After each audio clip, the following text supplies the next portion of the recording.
Banyak banget pengamat ekonomi ataupun influencer yang sering membahas ekonomi itu mewanti-wanti tahun 2030, Jis. Ya. Ini ada apa?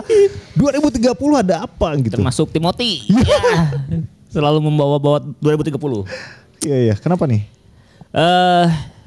Saya juga awalnya nggak tahu nih. Baru tahu tahun ini. Ya. Oke. Karena itu rame 2030. Ada apa sih gitu? Ternyata bermula di PBB tahun 2015. Oke. Ada agenda global. Oke. PBB bikin agenda global, rapat seluruh negara gitu ya. Nah, membahas tentang istilahnya itu SGDS. SGDS, oke. Apa ya, sustainable global apa gitu ya, target gitu. Nah, target akhirnya si program ini adalah 2030. Oke. Nah, jadi si PBB bikin meeting, ayo kita meeting, kita bikin program supaya ada perubahan di 2030. 2030. Ya. Bukan 1930. Bukan. Oke. 2030. Meetingnya ini tahun 2015. Oh, Jadi, 2015, kirain 1915 gitu. Enggak. Bukan ya? Bukan. Meetingnya baru. Baru sekitar 10 tahun yang lalu ya? Ya. Meetingnya dari 2015, dia bilang, ayo kita bikin gerakan bareng-bareng satu dunia, satu bumi. Untuk goalnya 2030 biar apa? Biar satu, dia bilang mengurangi angka kemiskinan. Standar lah itu, isinya masih standar lah. Oke. Mengurangi kemiskinan. Terus meningkatkan pendidikan, menyempitkan kesenjangan sosial gitu. Oke. Terus apalagi ya, kesehatan. Terus banyak lah. Ada 17 poin di situ. Terdengar positif ya? Positif, Oke. positif guys ya, positif. Terus, dan aman aja tuh. Oke. Masalahnya di 2015 gak ada konten kreator yang ngomong itu. Padahal kan udah rame konten kreator di 2015. Tentang gak ada yang, wah ini konspirasi atau apa. Udah pada tumbuh ya. Ya sebutlah bahkan di 2019 tuh udah era-eranya YouTuber, konten kreator gitu ya. Ya sebutlah yang udah pensiun Skinny Pep tuh. Nggak ada pembahasan tentang 2030 gitu ya. Dia kan sangat concern di isu-isu yang kayak gitu tuh, yang yang ekonomi atau apa ya. Nah, baru di tahun belakangan ini, 2 tahun belakang baru tuh orang-orang 2030 nah. Oke. Menyebarkan ketakutan. Emang ya tadi kalau dari poin-poin tadi terdengarnya positif. Ya. Terus yang ditakutkan ini oleh teman-teman pengamat-pengamat kayak Timothy gitu apa?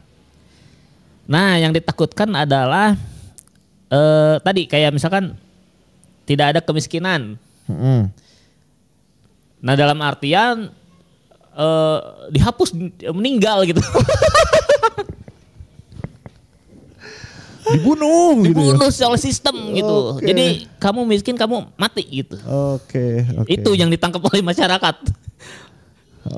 Terus misalkan pendidikan bagus, wah kamu bodoh, kamu mati gitu. Oke. Soalnya gini, saya lihat perkataan Timothy itu ada yang begini, ini tuh fase yang 100 tahun sekali katanya gitu. Ya. Dan dia bilang saya aja merasa ketakutan di tahun 2030 itu menghadapi tahun itu gitu. Dengan kalau dia kaya gitu ya, orang kaya takut gitu 2030. Kayaknya sih marketing sih kalau kata gue. Biar orang bilang beli Bitcoin dan Bitcoinnya naik. Nah, tapi di luar itu semua ya, memang ketakutan ini itu di karena mulai terasa di dampaknya nih. Dari meetingnya si PBB, mereka mulai kompak tuh, bikin sesuatu. Mulai kerasa nih ininya, dampaknya ke kita. Contoh misalkan tiba-tiba vaksin di mana-mana, Bill Gates bikin vaksin. Nah itu sih dalam rangka agenda itu sebenarnya. Pengen masyarakatnya sehat gitu. Nggak ada yang nggak ada yang sakit lagi lah gitu. Cuman memang kadang ada aja efek sampingnya. Iya. Yang mungkin jadi isu lagi gitu. Iya. Terus kalau saya baca sih tadi tiap negara tuh tiap punya pemerintah bikin kebijakan yang sejalan dengan itu pasti akan menimbulkan efek ke negaranya. Misalkan misalkan penghentian pertambangan misalkan atau penghentian misalkan hal-hal yang merusak lingkungan lah gitu. Tiba-tiba ngaruh ke ekonominya, entah ke apanya gitu. Nah dampaknya ini ya yang jadi malah ditakuti oleh masyarakat. Seolah-olah krisis nih gara-gara pemerintah nih gitu. Itu padahal pemerintah sebenarnya dalam rangka tadi yang hasil meeting PBB tadi sebenarnya. Iya. Cuman nggak tahu bakal efek samping ini ke sana gitu. Iya. Selalu ada yang digantikan gitu ya. Iya, selalu ada krisis lah. Misalkan ekonominya lesu. Gara-gara pemerintah ngelakuin apa gitu kita nggak tahu gitu. Iya. Kalau lihat kan kalau kata Timothy itu ini periode 100 tahun sekali katanya gitu ya. Ya kalau tahun 1930 itu kalau nggak salah masuk era periode Perang Dunia II kalau nggak salah ya. Saya kurang lupa ingat tahun pastinya gitu kan. Ya mungkin ada periode yang memang kalau 100 tahun kali ada peristiwa besar. Ya mungkin saja gitu. Bisa jadi terjadi ya. Bisa jadi terjadi gitu kan. Soalnya kita lihat nih pola 10 tahun sekali ada yang sama gitu. 20 tahun sekali ada yang sama gitu ya. Nah, kalau melihat 100 tahun sekali mungkin ada juga peristiwa yang besar. Iya. Apalagi sekarang itu Iran itu kan nyerang Israel kan secara frontal langsung itu kan. Yang dari bulan-bulan kemarin itu kan ini Perang Dunia III akan dimulai tapi enggak dimulai. Ada serangan ke sini cuman letupan aja gitu. Cuman kalau pas yang kemarin nih lumayan ya. Wah ini mah parah gitu. Israel parah rusaknya gitu. Si PBB juga ini maksudnya tuh itu ada di poin yang tadi yang di meeting 2015 itu. Salah satunya perdamaian. Dia mewanti-wanti bakal ada perang juga, ada perang dunia ketiga, tapi jangan sampai perang dunia ketiga nih gitu. Jadi si PBB ini rembuk jangan sampai ada itu. Cuman ya tetap perang itu pasti tetap ada gitu dalam artian, tapi mungkin mencoba untuk tidak sebesar itulah gitu. Ya kemarin aja dampak dari perang Ukraina sama Rusia aja kan kerasa ke Indonesia. Kerasa. Itu pasokan supply itu UMKM yang beli misalkan kacang-kacangan, kedelai gitu kan. Itu jadi mahal harganya di sini. Ya, benar. Karena pasokannya sulit didapat gitu kan. Iya benar. Perang dan yang saya lihat sih tadi ini iklim. Salah satu pembahasannya. Iklim makin parah nih, dia bilang banyak bahan baku yang gagal panen. Oke. Nah, cara mengatasinya gimana nih gitu? Yang dirapatkan PBB itu di 2030 jangan sampai kita kecolongan, kehilangan misalkan bahan bakunya kehilangan. Dan jadi dari 2015 tuh si PBB ini mulai ngegarap ini diganti apa ya gitu. Yang mungkin bisa tumbuh di cuaca ekstrim gitu. Iya. Ini berarti udah bener nih Menteri Pertanian kita nih. Apa tuh? Itu yang beras itu surplus. Nah, udah oke ya. Kalau terjadi perang masih aman. Udah oke. Minimal kita makan beras. Ya, minimal berasnya aja ada lah. Nah yang ditakutkan itu udah sampai sekarang nih udah berapa tahun nih dari 2015 10 tahun udah mulai kerasa nih. Iya. Wah ekonominya mulai terdampak terus mulai kerasa mulai kerasa lah. Terus pesat perkembangan teknologi yang gitu. Iya. Jadi melesat cepat ya. Ya orang-orang tuh banyak yang merasa tertinggal di zaman sekarang itu di tahun 2025 ini. Iya.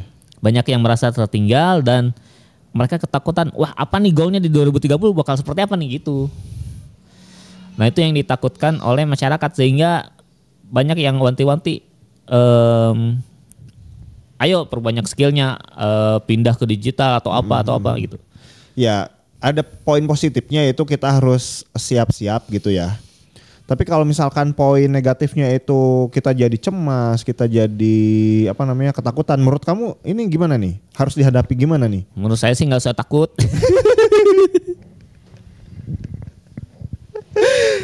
Karena global itu sesuatu yang tidak bisa kita kontrol lah. Sebagai masyarakat kecil nih, gak punya kontrol untuk itu. Sehingga ya udah biarkan aja terjadi. Apapun yang terjadi biarkan terjadi. Yang penting kita ikut alurnya gitu, misalkan orang-orang pakai AI ya kita pakai AI. Oke. Orang-orang misalkan jualan online ya kita jualan online. Ikut alur aja, alur. Oke. Sebagai UMKM gitu ya. Dinikmatin aja ya, apapun yang terjadi gitu ya. Dihadapin aja. Ikut aja. Tidak perlu merasa cemas berlebih gitu ya. Iya, diikutin aja udah. Ya mau gimana gitu. Kayak hilangnya wartel di Indonesia. Ya ikutin aja gitu.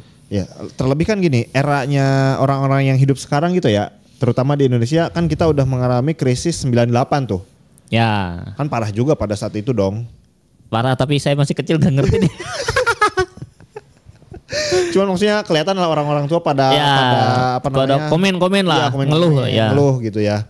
Kemudian krisis yang kedua 20 tahun pasca dari 98. Pandemi. Itu eranya kita tuh. Ya. Itu kan kita ternyata masih bisa survive gitu kan. Ya. Pandemi lewat, ya kemungkinan 2030 kan sebenarnya bukan krisis atau pandemi, tapi hasil dari era baru lah. Ya. Era baru gitu. Gimana caranya kita beradaptasi dengan era baru ini gitu. Kalau misalkan yang tadi tidak ada yang miskin karena orang miskin dibunuh. Gak mungkin sih. Enggak sih, negara juga gak bakal. Gak mungkin sih. Karena terlalu banyak orang miskin. Ibaratnya diracun seluruh itunya gitu. Gak mungkin. Ya chaos dong kalau kayak gitu ya. Iya, ya pandemi pun tidak bisa menghilangkan kemiskinan. Tetap aja ya ada ya. Tetap aja ada kemiskinan. Bahkan ya orang miskin tuh kadang kalau dihilangkan dia tumbuh lagi. Dalam artian nanti yang kaya jadi miskin gitu. Iya. Berputar rodanya gitu. Bener sih. Nah yang itu ya, yang jadi nggak perlu takut 2030 isunya itu kan sangat menakutkan, menyeramkan. Biasa aja sebenarnya gitu. Bahkan tadi aja baca di agenda PBB ya biasa-biasa aja gitu. Iya. Positif semua, kita cuman cukup ikut arus aja. Ada perkembangan apa kita ikut, pakai AI. Jualan online ya jualan online gitu. Ada sosmed baru, TikTok ya ikutan gitu ya, nggak masalah gitu. Terbukti orang-orang kita bisa survive ya. Di segala macam krisis itu bisa survive kok. Iya, ditambah gini,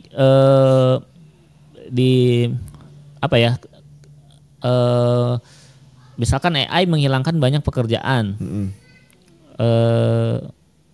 Tapi banyak juga yang pekerjaan baru tumbuh gitu. Ditambah kalau di Indonesia itu ya, bahkan ada orang yang dapat uang dari jasa install ulang laptop gitu. Iya. Di tengah tumbuhnya AI ini, kok ada orang yang dapat uang dari jasa install ulang laptop sih? Iya. Itu masih kemarin lewat di saya tuh reelnya. Ada cewek katanya, saya buka jasa install ulang laptop, per install ulang 500.000. Masih ada yang beli katanya. Masih ada yang beli. Dalam artian, wah apa itu krisis ya kan? Orang tuh masih rela membayar itu gitu. Jadi ketimpangan sosial ini, gap istilahnya? Kesenjangan sosial lah. Yang sangat jauh ini justru membuat peluang-peluang di antaranya itu. Ya selalu ada ya gitu ya. Iya, bahkan ada orang yang mungkin baru nyoba ke digital, baru beli laptopnya rusak, gimana caranya? Akhirnya ada orang yang ya udah sini bayar sama saya gitu kan. Iya. Mengambil keuntungan di situ gitu. Iya. Karena tidak semua orang pintar, tidak semua orang tidak semua orang digantikan dengan AI gitu maksudnya. Relax aja lah ya. Iya, ikut arus aja lah. Oke, itu ya terkait dengan 2030 ada apa? Ya dari info dari PBB itu ya. Ya dari PBB itu benar. Rencana dari PBB itu. Meskipun kalau dikembangin ke teori-teori konspirasi sih bisa banyak gitu kan.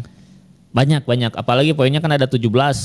Wah, ya udah itu konspirasi, bisa dikaitkan konspirasi semua itu. Ya terkait dengan terkait dengan misalkan satu isu kesehatan, PBB ingin sehat. Bill Gates kemarin ke Jakarta vaksin TBC misalkan. Ya bisa rame. Gitu. Selalu ada konspirasi di situ ya. Gitu. Meskipun saya juga suka aja sama teori konspirasi. Dan yang terakhir tuh uang digital katanya, uang digital. Negara udah mulai uang digital. Ya udah kita ikutin aja. Bener. Tunggu rame aja, kayak misalkan QRIS deh. Ya. Terus sekarang UMKM udah pakai QRIS, banyak yang pakai gitu. Iya, benar. Dulu susah daftarnya, sekarang masuk gampang daftarnya. Udah gampang ya. Gampang, sehari jadi. Ya itulah. Kita tunggu sampai teknologinya mantap dulu. Oh ya udah bisa nih. Ya udah kita juga pakai gitu. Soalnya saya masih pengguna uang cash gitu. Santai aja lah gitu. Iya, bahkan di tengah QRIS katanya bagus ya. Uang cash masih ada juga gitu ya. Masih ada. Enggak yang full, enggak ada uang cash sama sekali gitu. Saya masih senang ke ATM gitu. Ya, saya juga sih. Ke ATM ngambil uang cash, pegang uang cash gitu. Ya itu cuma soal feeling aja sih. Saya masih ngerasa karena tumbuhnya di era itu mungkin ya. Jadi kok kayaknya lebih klasik gitu, mulai terasa klasik ini nih gitu. Udah kayak koleksi barang-barang antik gitu ya. Wah, cara-cara tradisional nih gitu. Kalau istilah anak sekarang itu apa? Culture Culture deh. Kita pakai wangkes aja culture gitu ya kan. Oke, itu ya teman-teman. Nah, itu kan di era misalkan sedigitalisasi sekarang gitu ya, tetap aja ada orang yang senang pakai cara itu gitu kan. Bahkan kaset yang hitam, yang kaset pita ya, itu masih dirilis. Benar. Tapi memang tidak ada tokonya. Tapi dijual online masih tetap. Masih tetap. Yang foto pakai film itu masih rame itu. Masih rame. Foto pakai film masih rame, ada komunitasnya, hobinya. Bahkan ada orang yang hidup dari situ gitu. Iya, benar. Di zaman segininya digitalnya, kameranya ada di HP semua orang. Kok ada sih orang hidup dari jualan itu gitu? Benar. Masih ada ya? Iya, masih ada. Karena dia itu tadi tahu cara jualnya, komunitas yang tahu gitu. Tetap aja ya. Ya udah gitu. Hal-hal yang gitu malah jadi unik gitu kan. Bener. Kita malah lihat peluang, wah yang sekarang ke eranya ke AI semua. Gimana nih cara tradisional kita bisa nih bikin komunitasnya gitu. Bikin orang tuh tertarik ke situ gitu kan. Iya. Pada akhirnya orang-orang juga bosan pakai AI terus misalkan pengen nyoba yang cara tradisional dulu kan. Mereka nggak tahu cara tradisional kayak gimana gitu kan. Anak-anak sekarang nggak tahu masukin film ke dalam kamera manual analog. Ya saya juga nggak tahu.